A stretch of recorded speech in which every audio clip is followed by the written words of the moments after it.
This video is sponsored by Epic Toyota, the new landmark of Anna Salai. Classic colors, style in comfort, casual shirts with classic elegance. தமிழக வெற்றி கழகத்தை நோக்கி இல்லை நீங்கள் கூறுவதை போல் அந்த 3 பேரும் சேர்ந்து ஒரு கூட்டணி அமைவதற்கான வாய்ப்புகள் இருக்குன்னா அதுக்கான ஒரு பிள்ளையார் சொல்லியாக இதை நீங்கள் பார்க்குறீங்களா சார்? இது ஒரு சீட்டு கேட்குறது இல்லைங்க, நான் பிள்ளையார் சொல்லியே இல்லை, அதுதான் திட்டமே. இப்போ விஜய்கிட்ட என்ன சொல்லிட்டு இருக்காருன்னா, எனக்கு பொதுச் செயலாளர் சீட்டு கொடுங்க, 50 சீட்டை ஜெயிக்க வைக்கிறேன், 50 சீட்டுக்கு நான் எடப்பாடிக்கு வாங்குறேன். ஏன்னா அவருடைய நோக்கம் என்னென்னா, அதிமுக ஆட்சியை கொண்டு வந்தால் வருஷம் 20,000 கோடி ரூபா லாட்ரி வியாபாரம் இருக்குது, லாட்ரி பிஸ்னஸ் இருக்குது. ஓஹோ, இவர் எதை எதிர்த்து மன்னராட்சின்னு சொல்கிறாரோ அதே மன்னராட்சி அவர் தான் கொண்டு வந்தார். யார்? ஆதவர்ஜுன் தான். அப்போ அந்த மன்னராட்சியை கொண்டு வரும்போது மன்னராட்சின்னு தெரியாதா? தொழில் பண்ண விடலை. அம்பேத்கர் மேடை என்பது திருமாவுக்கு சொந்தமான மேடை. அது நீங்கள் அம்பேத்கர் விஜய்க்கு என்ன சம்பந்தம்? அம்பேத்கருக்கு கள்ள லாட்ரி அர்ஜுனுக்கு என்ன சம்பந்தம்? முதல்ல அவர் வெளியே அனுப்பு, முதல்ல அவரை வெளியே அனுப்பு. நாங்கள் தீபாவளிக்கு கவனிக்கிறோம், பொங்கலுக்கு கவனிக்கிறோம், மாதம் கவனிக்கிறோம்.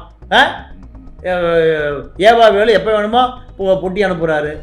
இவ்வளோ வாங்கிட்டு கூட்டணி உடைக்க முயற்சி பண்ணுறாரு ஆதவர்ஜுனா. அவருக்கு நீங்கள் நாங்கள் இங்கேயே ரிஜெக்ட் பண்ணி விட்டால் அவர், நாங்கள் இங்கேருந்து விரட்டப்பட்டால், அதனால் நீங்கள் அவர் விரட்டினா நாங்கள் கூட விரட்டிடுவோம்.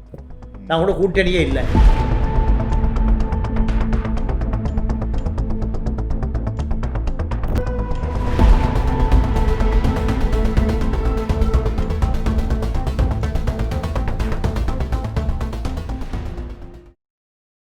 ஒருவேளை இப்போது ஃப்யூச்சரில் வந்து திருமாவளவன் இந்த பாயிண்ட்டுக்கு வருவாரா? எதுக்கு? தமிழக வெற்றி கழகத்தின் தலைவர் விஜய் அவர்கள் வந்து ஆட்சியிலையும் பங்கு இருக்கும், அதிகாரத்துலையும் பங்கு இருக்கும்னு ஒரு கட்சி ரெடியாக இருக்குது. நீங்கள் 20 சீட்டு கேட்டீங்கன்னா இப்படி சும்மா கொடுக்கமா? 20 சீட்டுன்றது சும்மா அதை வடிவேல் சொல்கிற கதை தான் சார். அண்ணன் தானடா கேள்றா அப்படின்னு வாங்கலாம் சார். அந்த மாதிரி இருக்குது சார் இவர் கேட்டது. இருந்தாலும் சார் அந்த மாதிரி கேட்கும்போது ஒரு 10 சீட் வச்சுக்கோங்க, 2 கொடுக்குற இடத்துல இப்போ இன்க்ரீஸ் ஆகி ஒரு 10 கொடுக்குறாங்கன்னு வச்சுக்கோங்க சார்.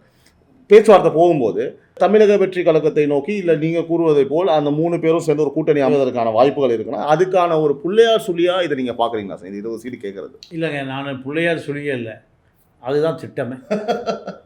ஏன்னா இப்போ இதில் மேஜர் பார்ட் யாருன்னு கேட்டிங்கன்னா ஆதவர்ஜுன் ரெட்டி தான்.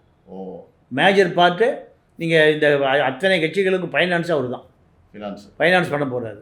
இப்போ விஜய்கிட்ட என்ன சொல்லிட்டு இருக்காருன்னா, எனக்கு பொதுச் செயலாளர் சீட்டு கொடுங்க, 50 சீட்டை ஜெயிக்க வைக்கிறேன், 50 சீட்டுக்கு நான் எடப்பாடிக்கு வாங்குறேன்.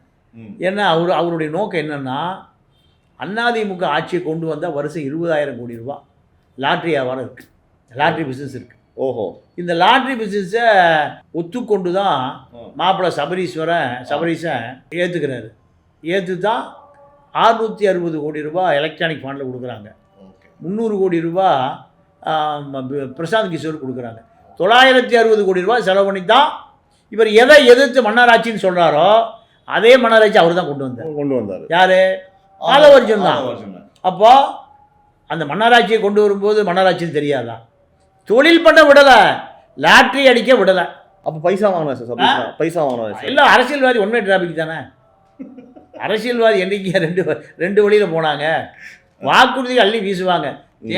அது மக்களுக்கு தானே சார் நடக்கும். இல்லை, மக்களை பொறுத்த வரைக்கும் அவன் 500 ரூபா குவார்ட்ரு காக்கா பிரியாணி, அது கோழி பிரியாணி கூட கிடையாது, காக்கா பிரியாணி தான். இதுக்கு அவன் தயாராகிட்டான். அப்போது மக்களை பற்றி இப்போ நீங்கள் எஸ்சி தொகுதியில் எஸ்சிக்கு 200 ரூபா கொடுப்பாங்க, பிசிக்கு 500 ரூபா கொடுப்பான்.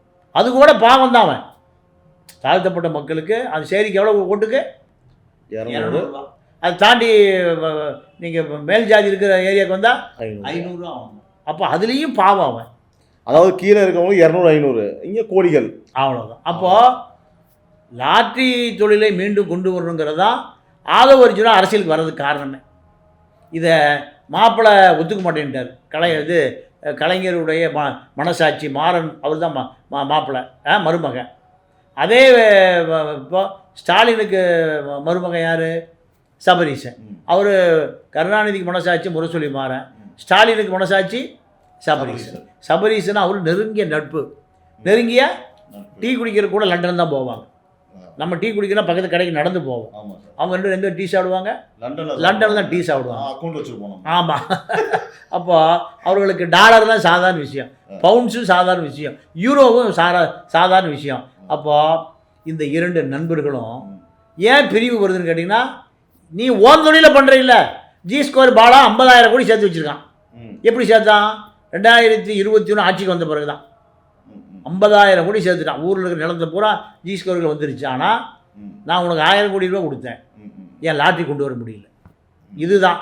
சரிப்பா, லாட்ரி வரல, என்ன எப்படி எம்பி ஆக்கு? எதுவும் கிடையாது உனக்கு. நீ எம்பி ஆக்குனீங்க அமித்ஷா பதவி உட்காந்துக்குவேன். ஆமாம். ஏன்னா உங்கள்கிட்ட பொட்டி நிறைய இருக்கு. காசை கொடுத்தியா அமைதியாக.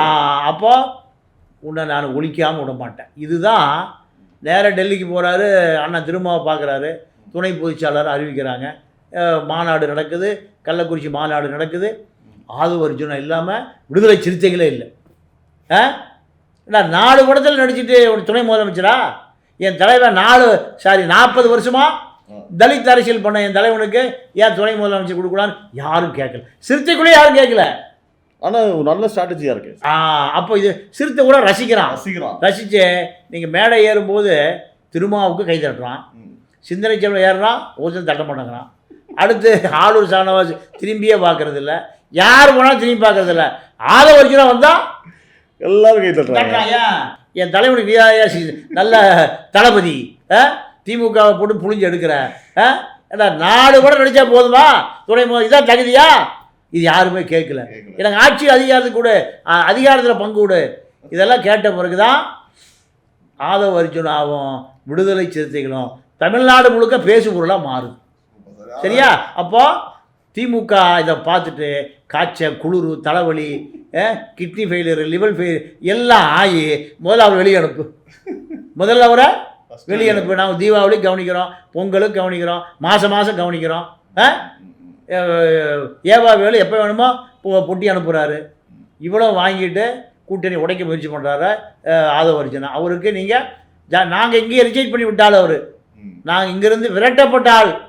அதனால் நீங்கள் அவர் விரட்டினா நாங்கள் கூட விரட்டிடுவோம். நாங்கள் கூட கூட்டணியே இல்லை. அம்பேத்கர் மேடையில் ஏறக்கூடாது. அப்படி ஏறுனா அது திமுக கூட்டணியில் பிரிவு வருவதற்கு உதாரணமாக அமைந்துவிடும். சொன்ன பிறகு அம்பேத்கர் மேடை என்பது திருமாவுக்கு சொந்தமான மேடை. அது நீங்கள் அம்பேத்கர் விஜய்க்கு என்ன சம்மந்தம்? அம்பேத்கருக்கு கள்ளலாட்ரி அர்ஜுனுக்கு என்ன சம்மந்தம்? அந்த மேடையில் இவர் போய் மைக்கு முடிச்சிருக்கணும், அம்பேத்கருடைய சிஷியன்.